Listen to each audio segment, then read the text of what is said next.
The year of mass layoffs. I lost my job. My son fell gravely ill, and with no money for treatment, he ended up mentally impaired. I cursed the heavens for being so cruel to those already suffering. But in the end, I accepted my fate and stumbled through life with my wife, Willow. I never expected that one day, while cleaning out my wardrobe, I would come across an old lottery ticket point one that my wife had won decades ago, worth 30,000 yuan. But in her diary, she wrote, "The 30,000 yuan from the lottery goes to my dearest husband." The sky collapsed around me because my name isn't Marcus. Marcus was our team leader at the factory. In the heat of an argument, she caught me off guard and killed me. When I opened my eyes again, I had returned to the time before the mass layoffs even began. Chapter 1. What is this, Willow? Tell me what the hell this is. You even called him your husband. Do you two have no shame at all? I threw the lottery stub and diary at Willow's feet, my face twisted in rage as I demanded an explanation. 30,000 yuan back then. That amount could have changed our entire family's fate, but she gave it away without a word. Willow's face flickered with panic, but not because I had discovered the truth. She was only worried I would damage her precious belongings. She snatched them up carefully, treating them like treasures, and said, "Why are you rummaging through my things? Besides, it was so long ago. We've been living just fine. What's the point of bringing it up now?" My anger boiled over. What's the point? Was I the one being petty? Back then, our son was critically ill. We had both lost our jobs, and I was working myself to the bone doing odd jobs just to survive, while she gave all that money to that bastard Marcus and watched our son suffer without a second thought. What kind of mother does that? Later, my son barely clung to life multiple times. Desperate and out of options, I decided to go to Marcus and beg him for help, thinking that since our family had once helped him, he might lend us something in return. But what did Willow say?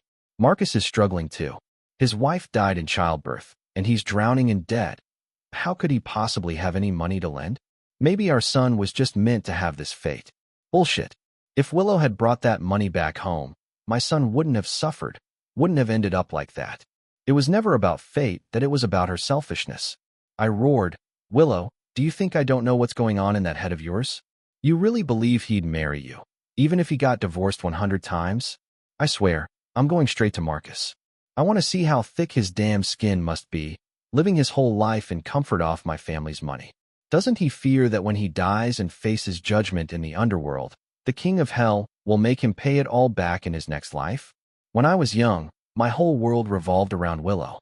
She kept her own money for herself, while my salary covered our expenses, even the money for that lottery ticket. She asked me for it, and yet when she won, she didn't bring a single cent back home. Marcus had seen my son suffering in the hospital countless times. He watched him slowly lose himself to his illness, and yet had no problem using that 30,000 yuan to live a comfortable life. To make it worse, every time he visited with some fruit or tonics, I was foolish enough to be grateful, thinking he was a good friend. Turns out, the real fool was me. I was the biggest joke of all. "Willow, you're not going anywhere. Do you hear me? Stop right there. I gave that money to Marcus willingly. You really have to ruin his life over this. Do you have no heart? How did I end up marrying someone like you?" Like hell I was going to listen. I turned to storm out the door, but then Willow, this so-called delicate, fragile woman suddenly lunged at me and shoved me hard. I wasn't prepared. My head slammed against the ground. For a moment, my mind went completely blank. The only thing I could see was my mentally impaired son, pushing past Willow, sobbing as he reached for me. Then everything went dark. The next thing I heard was, "George, it's just a little money to help Marcus. Why are you being so stingy?" I snapped my head up. In front of me stood Willow, decades younger.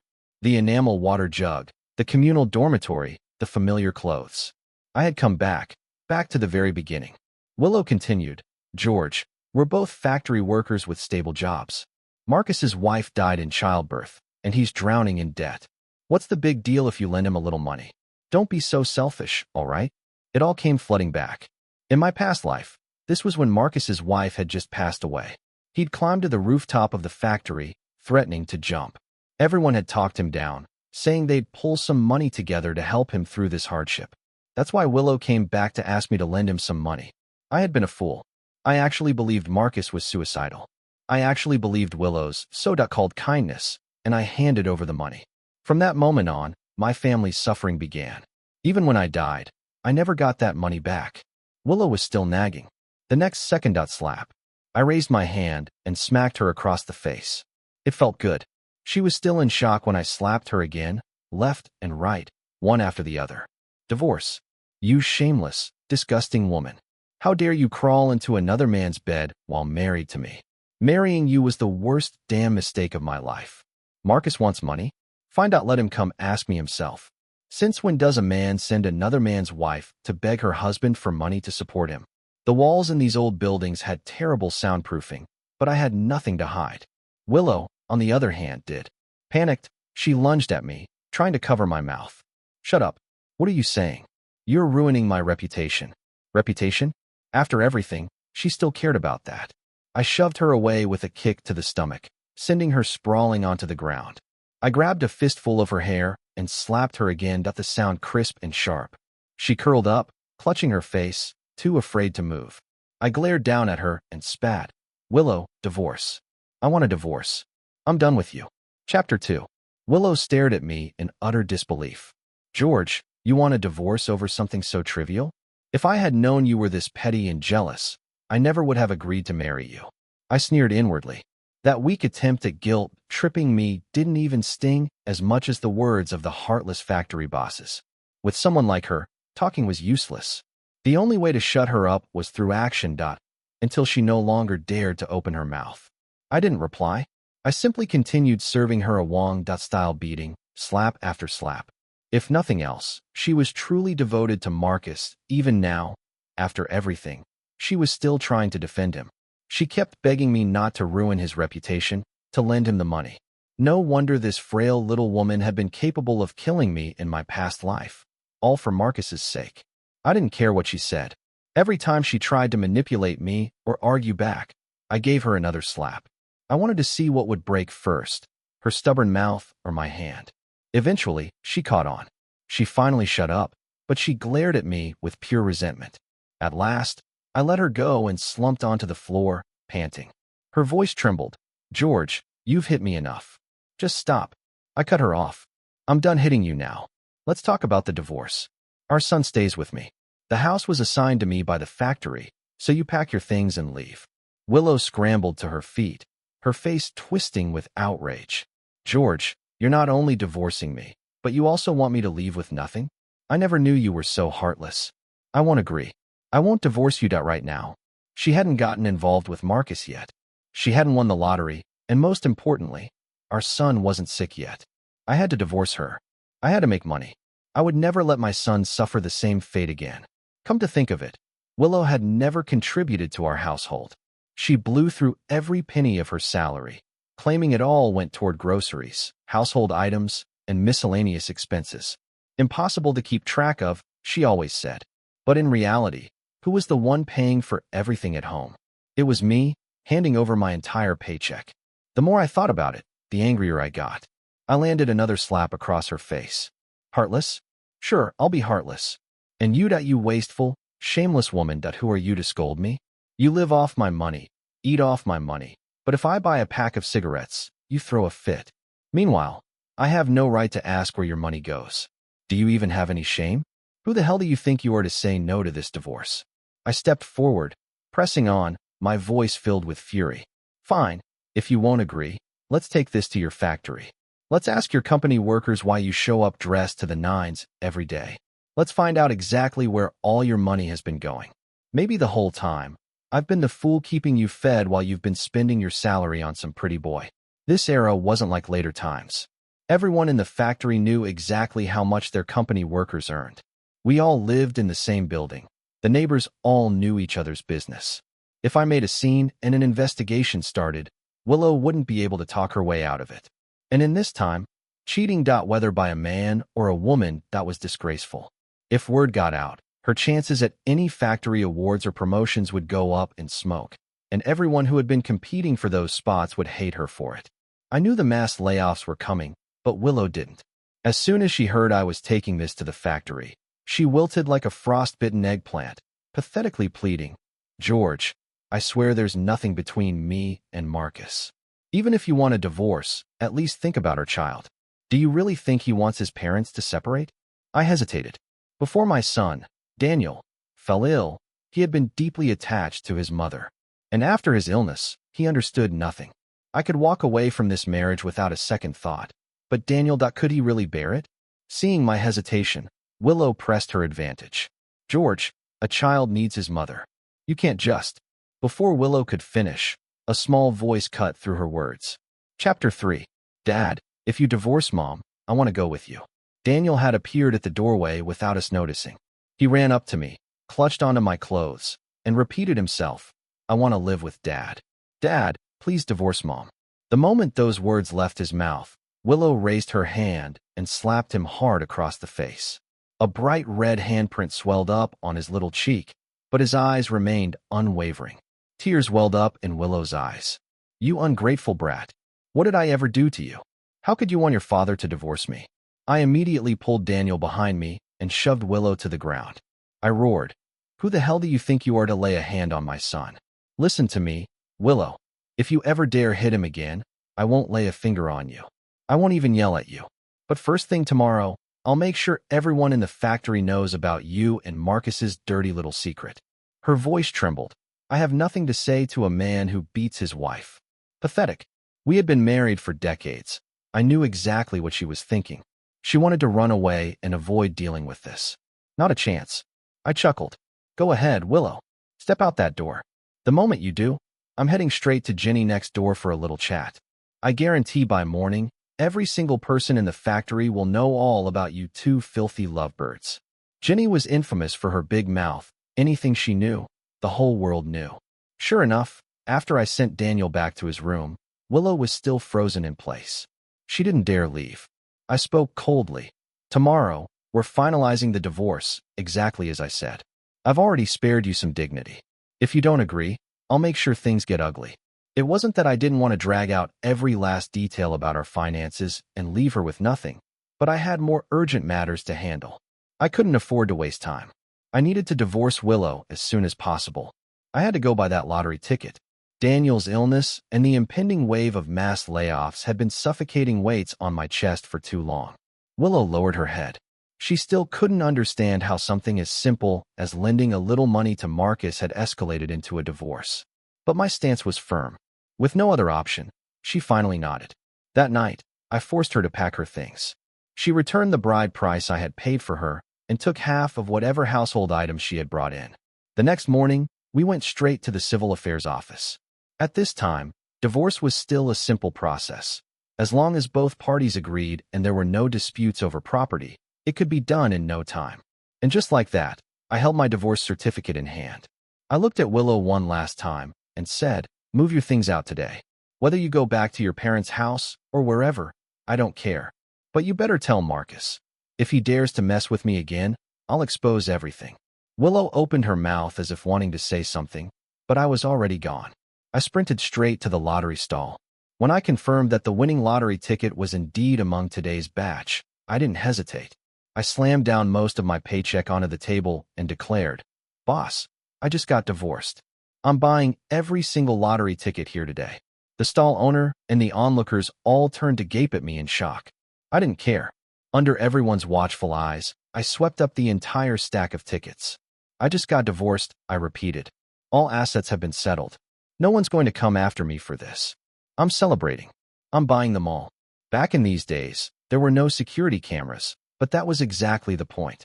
By making this a public spectacle, I was ensuring that every person here would remember it, because in the future, they would all serve as my witnesses. Chapter 4. By the time I returned to the factory, it was already afternoon. I had asked Jenny to request leave for me in the morning, making no effort to hide the reason I was getting a divorce. As I walked in, many company workers greeted me. Most of them were just curious, but no one dared to ask outright. Then Marcus stepped forward. George, I heard you divorced Willow. Look, every couple has their rough patches. You're just too stubborn, too rigid when dealing with a woman. You need to be more emotional and less rational. Being this controlling and nitpicky, that what woman would want to stay with you? Every word out of his mouth was trying to pin the blame for the divorce on me. Oh, I hadn't even come to settle things with him yet. And here he was, stepping up on his own. I rolled up my sleeves, ready to beat the hell out of him, but before I could, a woman from the factory stepped in. First, she snapped at Marcus. What do you mean by that? Are you saying that we women are unreasonable? That's a sexist, backward mindset, and you should be ashamed. Then another company worker, a burly man, added, Exactly. And George is one of the most honest, hard-working men here. If there's a problem, it sure as hell isn't with him, that it's with Willow. A third worker chimed in. You don't even know the details, so why are you so quick to throw accusations? Marcus, you have a terrible way with words. I looked at the co-workers speaking up for me, and suddenly my eyes burned with emotion. In my past life, when the layoffs came, everyone lost their jobs. I was so consumed with scraping together medical expenses for Daniel that I barely had the energy to care about these relationships. Now, these people were standing up for me. For the first time, it truly felt like I had been given a second chance at life. Marcus's face turned pale. He furrowed his brows, retreating step by step like a cornered rat. He stammered, I thought I was just trying to help. I only wanted to give him some advice. You guys are overreacting. Look at that I had seen this pathetic act for decades already. It didn't work on me anymore. I stepped forward, fixing Marcus with a deadly glare, my jaw tightening as I spat. You want to know why Willow and I got divorced? Fine, let me tell you, Marcus. But before I could finish, a voice interrupted me. I'm sorry. Willow had run over, panting. She avoided my gaze and quickly blurted out. It was just that George and I weren't a good match. That's all. This was her so-called lack of feelings for Marcus. I let out a cold laugh and dropped the argument, but Marcus seized the moment. He straightened up, righteous and indignant. Willow, why are you covering for him? Just because you wanted to do a good deed. George divorced you over money? George, even great leaders have said we should have a spirit of selflessness, that we should help others. I didn't even look at Willow anymore. I charged forward and punched Marcus square in the face. Before he could recover, I kicked his knee, sending him crumbling to the ground. This time, he was in too much pain to utter another word. I sneered, Willow doing a good deed? Oh, so taking my money and giving it to you is a good deed? Now, everyone here tell me, what kind of wife takes her husband's money and spends it on another man? The entire factory erupted into chaos. Gasps filled the air as everyone turned to Willow, their gazes filled with shock, judgment, and disdain. Marcus tried to say something, maybe to explain, maybe to weasel his way out of it. But I wasn't done. I rolled up my sleeves further and went after him again. I shouted angrily, Marcus, enjoying your life as a kept man? Living off a woman and now trying to mess with me, do you really think I'll just sit back and take it? Chapter 5. Because of the fight, Marcus, Willow, and I were all summoned to the office. The factory director glared at us, his voice stern. Fighting during work hours, what do you three think you're doing? Marcus's face was a mess of bruises and swelling, his pained expression so pathetic it was almost comical. I lowered my head and admitted to disrupting the workplace, but I refused to apologize for hitting Marcus. The director had already heard the full story from the other workers. Because of that, he couldn't come down too hard on me. He sighed heavily. You three hold iron rice bowl, jobs. Stable, respected positions. Do you know how many people envy you? And now, just when we're about to evaluate for promotions, you pull this nonsense. What do you want me to say? He slammed his palm against the desk. The water in the enamel thermos shook and splashed onto the surface. Marcus immediately seized the opportunity to complain. Director, look at my face. He beat me up so badly that you can't just let this slide. George is a bully. He has to apologize and pay for my medical expenses. The director's face darkened. What, Marcus? After everything you've done, you have the audacity to demand compensation? You ruined the factory's reputation. And you, George, you're hot-tempered and reckless. You two are both problems. There will be consequences. With that, he made his decision. George, you'll have half a month's wages deducted. Willow and Marcus, 2 months' wages deducted. Why? The two of them spoke in unison, one out of worry, the other out of indignation. The director narrowed his eyes. Why? Because if word about your little scandal spreads, it'll reflect poorly on all of us. His tone made it clear this wasn't up for discussion. But I didn't have time to waste. No one here knew it yet, but in just 1 month, this factory, seemingly thriving, would be merged with another. A massive wave of layoffs would follow, and I would be one of the workers let go. More importantly, in 2 weeks, Daniel would start showing symptoms of his illness. I had come here today planning to resign anyway. I needed to cash in the lottery ticket and take Daniel to get medical treatment. In my past life, the doctors had told me Daniel's illness was curable, but the local hospitals didn't have the necessary resources. Back then, I could barely scrape together enough for basic treatment, let alone afford a full cure. But this time, I had a chance to, and I wasn't going to let my son suffer another lifetime. I couldn't keep taking leave. Resigning was the only option. So I said, "Director, if they're unhappy with the punishment, why don't you just fire all 3 of us? I'll fully cooperate." If I was leaving, I was taking these 2 down with me. Marcus and Willow's faces turned ghostly pale. They looked at me like I had lost my mind. Even the director frowned disapprovingly. "George, don't act on impulse. You need to think things through. This is a stable job that where else will you find another one like it? Look, how about this? The money deducted from their wages will be given to you as compensation." I shook my head. I turned and glared at Willow and Marcus with pure hatred. I can't work under the same roof as these 2 anymore. I came here today specifically to resign. I'll also move out of the factory housing. I just need a few days to sort things out. Seeing that I couldn't be swayed, the director let out a heavy sigh. "Fine, collect your last paycheck." He paused before adding, "But George, Willow, and Marcus will stay. Everyone is struggling." I nodded. I had no intention of pushing further. If they were fired, Willow's parents would come after me for custody of Daniel. My own parents would pressure me to reconcile with her, and Daniel didn't have time to wait. After today, those 2 wouldn't have an easy time in the factory. Their reputations were already ruined. Besides, when you have nothing to lose, you have no fear.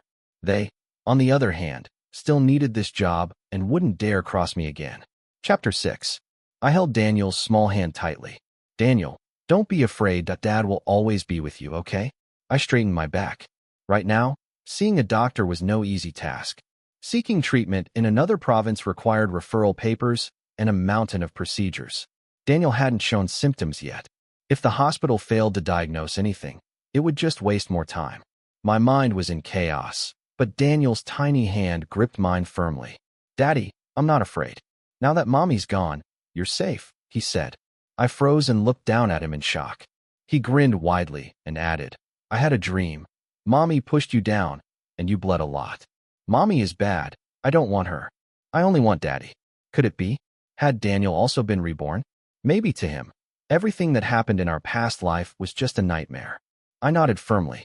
Yes, it was just a dream. We don't need her to be safe. I made an appointment with the same doctor from my previous life. After a series of tests, the doctor sat across from me with a grave expression. "It's a good thing you came early. Your son hasn't developed symptoms yet, but there's bad news.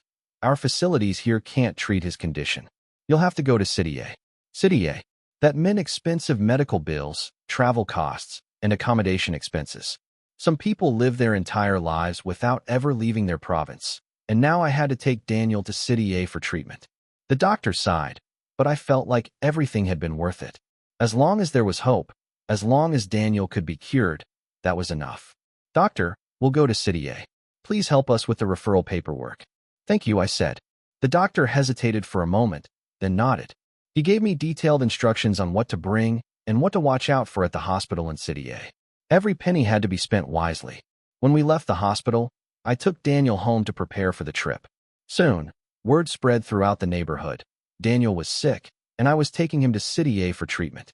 Neighbors came by, some bringing eggs, others even offering money. I thanked them all sincerely. Then I scratched off all my lottery tickets and took them to the redemption center. In addition to the 30,000 yuan I already knew about, I had won even more money. When I casually mentioned it, the news spread through the entire alley like wildfire. After all, at this time, even people with 10,000 yuan were considered wealthy. Sure enough, that very night, there was a loud knock on my door. I opened it to see Willow, pressing her lips together in silence. Just as I was about to shut the door in her face, a foot suddenly wedged into the doorway. "Brother Wong, I heard you won a few tens of thousands in the lottery. Congratulations." Marcus forced his way forward, smiling as if we were lifelong friends. All his past hostility had vanished. Grinning shamelessly, he continued, "Brother Wong, You're not being very fair. Even though you're divorced, half of that lottery money still belongs to Willow. I scoffed. His eyes were practically glowing with greed. Did he really think I didn't know what he was after? If Willow got the money, it would go straight into his hands. Leaning against the door frame, I blocked them from entering and raised my voice for the whole neighborhood to hear. Willow, is that money yours? Let's ask the neighbors. Everyone knows Daniel is sick, but his mother didn't even ask about him. And now, you show up to steal your son's life that's saving money. Do you even deserve to be called a mother? Willow avoided my gaze, her eyes cast downward. In a small voice, she murmured, how much money do you really need for medical expenses? George, we bought that ticket before we divorced. Half of the winnings belong to me. I almost laughed out loud in disbelief. Willow had completely thrown away any last shred of shame. Chapter 7. The next moment, Marcus's mother arrived. She put on a fake elderly charm, playing the wise old woman. Young men, listen to me. A couple may be divorced, but 100 days of marriage still carries deep ties.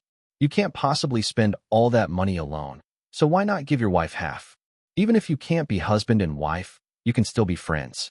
How amusing the son was shameless, and the mother was just as thick-skinned. Marcus chimed in, Brother Wong, since you're so well off now, why not lend me some money? Or better yet, just give Willow her half, and she can lend it to me. With that, the three of them tried to squeeze into my house. I blocked the entrance. Inside, Daniel had heard the commotion and came out to help me. As I held the door, I saw our neighbors peeking out of their homes. I shot Daniel a look. Daniel was sharp. Without missing a beat, he plopped onto the ground and started wailing. Bad people. You're all bad people trying to steal Daddy's money.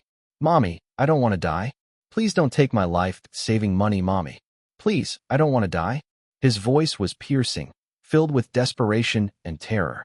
Just like that, people poured out of their homes to see what was going on. I shoved Marcus's mother, making her stumble back. Marcus, panicking, tried to push me in return, but before he could even lay a finger on me, I collapsed onto the ground myself, trembling. This era was different. People weren't used to seeing this kind of scene. Instantly, a crowd formed, shouts of outrage erupting. Willow, Marcus, what the hell are you doing? Bringing your lover here to beat up your own husband and son? Even tigers don't eat their own cubs. How can you call yourself human? This is all about money, isn't it? Look at these two. Thick as thieves that they don't even care about their own flesh and blood. We should report them for immoral conduct. George, Daniel, don't be afraid. We're all here. No one is going to take your money. I smirked. Now they were completely ruined. With so many people watching, the three of them immediately switched tactics, trying to reason their way out of it. But their words all boiled down to one thing: money. What they didn't realize was that when I bought the lottery tickets, I had deliberately made sure everyone saw my divorce certificate. My finances were clearly separated. Thanks to my big spender act that day, the stall owner had a strong impression of me. Everyone who heard about my winnings knew that I bought the tickets after the divorce, with my own money. Not even a single cent belonged to Willow. I sneered. Willow, I thought you simply betrayed me. But now I see you're willing to sacrifice even your own son's life for money. I stood up and slapped Willow across the face, then again and again. Pa. This time, I wasn't acting. Daniel had suffered so much in his past life, and at the end of the day, it was my own weakness that had failed him. Even when Willow pushed me to my death, my last thoughts had been about him. What would happen to my son if I died? People say a child is a mother's heart and soul, but Willow, she didn't care about her own son. She was willing to take his life, saving money, and hand it to another man. I would never understand why. The memory of Daniel being mocked, bullied, and isolated in our past life burned in my mind. I lost control, hitting her harder. The onlookers watched, their expressions dark with fury. Not one person stepped in to help her, because if they dared to fight back, the crowd would tear them apart. Then Marcus made a fatal mistake. Through gritted teeth, he sneered, spending $30,000 on a kid's treatment, as if that'll cure him. You might as well just have another one. The moment those words reached my ears, something inside me snapped. Marcus had just tried to run, but I had already heard everything. My entire body shook with rage. I dropped Willow immediately and lunged at Marcus, wrapping my arm around his throat. His eyes rolled back as he struggled, hands clawing at my arms. I tightened my grip. You worthless piece of garbage. I warned. You can have Willow. This pathetic excuse of a woman, but you will not lay a finger on my son's life that's saving money.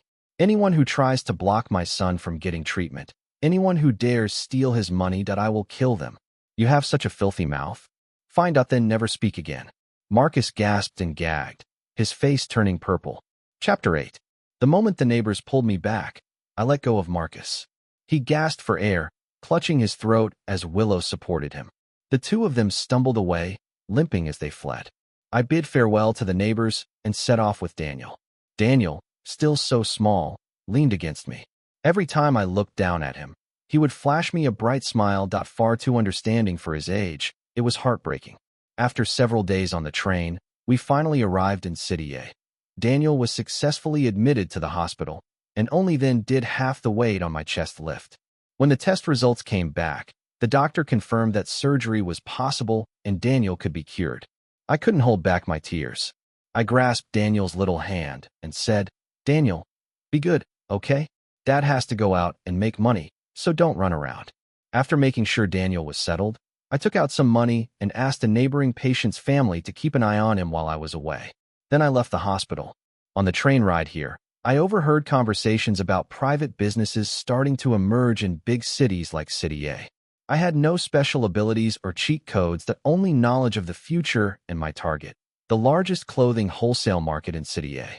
I couldn't write music like in Time. Travel stories. The stock market hadn't even been piloted yet, and even when it did, I had never paid attention to it in my past life. Most importantly, my funds were limited. Clothing was an industry with an entry cost I could afford. Plus, after years of watching trends, I had a decent grasp of fashion's direction. If I could secure City A's latest styles at wholesale prices and bring them back home, that where travel was still difficult, the clothes would still be in fashion when they arrived. But reality wasn't as easy as novels made it seem. I had to visit the market countless times before finally getting a chance to test the waters. Once I built up demand, I secured a contract. During Daniel's hospital stay, I worked tirelessly, sketching designs day and night. The moment I established one connection, I used it to open more doors, seizing every opportunity. Daniel was still young, his treatment was timely, and finally, after over a month in the hospital, he was discharged. The medical bills had taken a chunk of my money, but I had also made a profit. Every day, I lugged massive bags of clothes through the streets, drawing attention. To avoid unnecessary trouble, I hired a reliable truck driver through a local clothing company to handle long-term deliveries. Back home, the factory had already been merged, and our old building had been reclaimed. I took Daniel straight to buy a house. The future city center wasn't much yet, so prices were cheap. I clenched my teeth and bought a commercial property too, not outright, but on a loan. Before long, my old company workers and neighbors heard I was back. Even though they had lost their jobs, they still brought whatever little they could to visit Daniel. I asked Jenny, "Have you found a job yet?" An idea burned in my heart. Selling clothes alone wouldn't be easy, but I had worked with these people for years.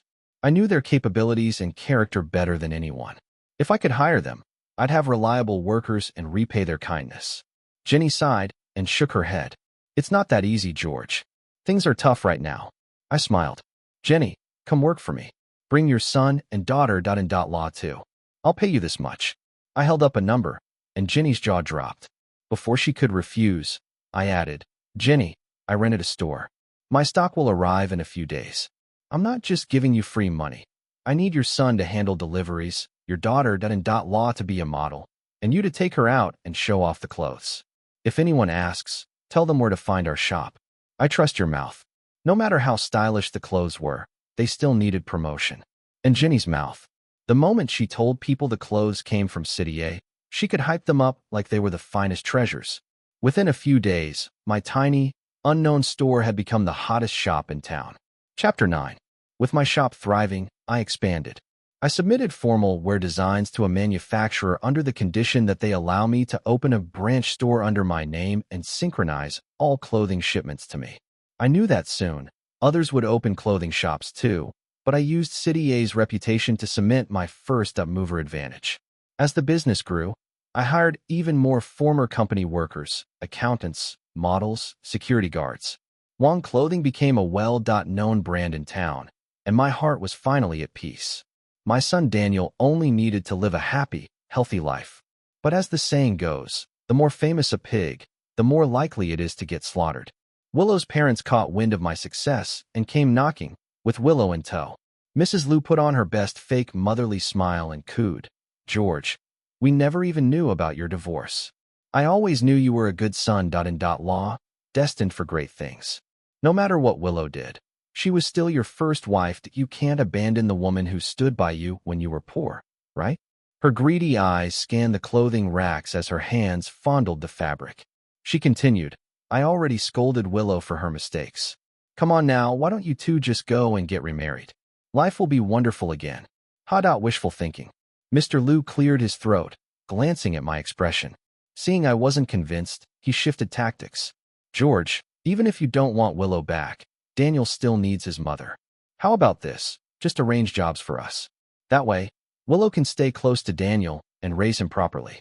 Oh, did they think that by starting with a small request, I'd eventually agree to the big one? I raised an eyebrow. "And what kind of jobs were you thinking?" Mrs. Liu's face lit up, and even Willow perked up. She immediately laid out demands. "Well, I should get the same salary as Jenny, your father. Law too. As for Willow, she should manage your accounts. After all, it's such a big business that you can't just trust outsiders, right? Willow is Daniel's mother.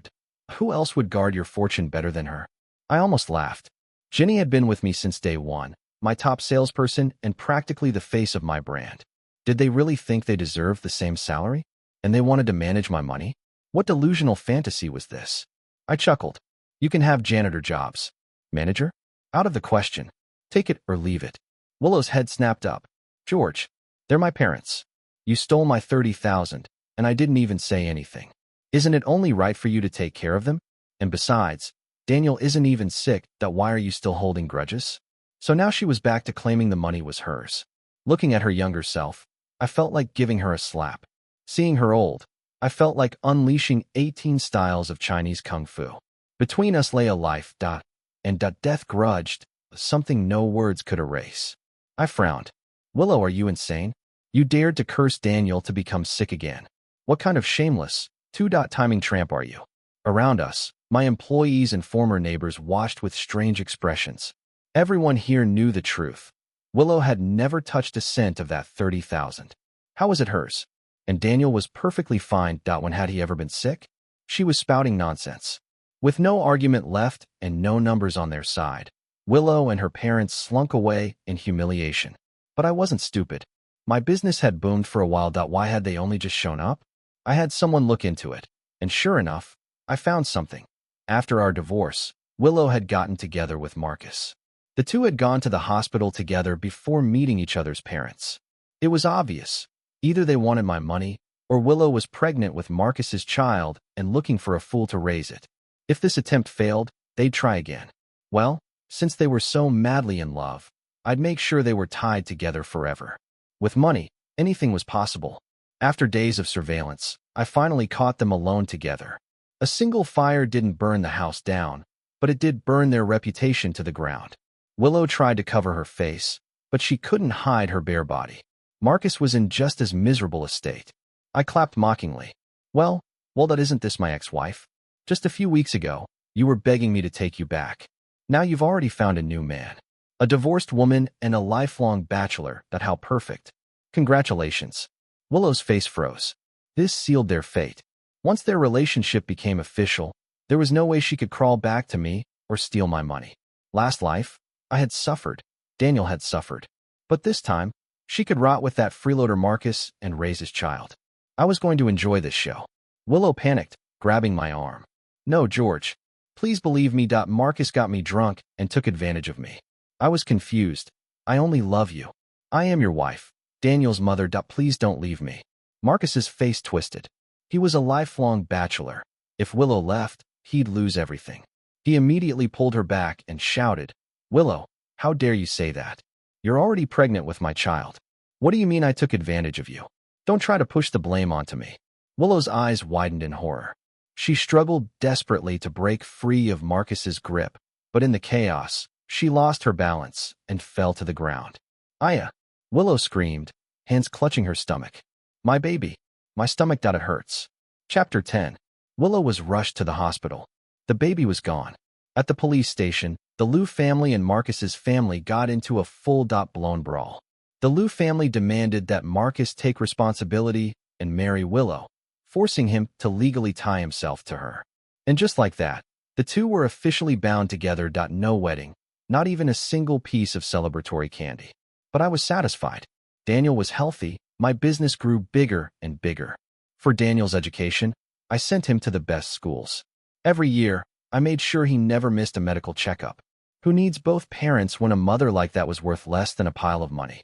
Daniel was brilliant, his grades exceptional. He earned his way into the best universities. Finally, I got to watch him marry the person he loved, something I never dared dream of in my past life. As I watched his wedding car drive away, suddenly a figure dashed into the road. They stumbled, slipped, and fell face first into the pavement, blood spilling onto the street. Someone muttered, "Ignore it, ignore it. That person is a professional scammer. They've cheated so many people out of money." Another hesitated, but that fall looked real. Then an old man burst from the crowd, screaming, "Money. My wife.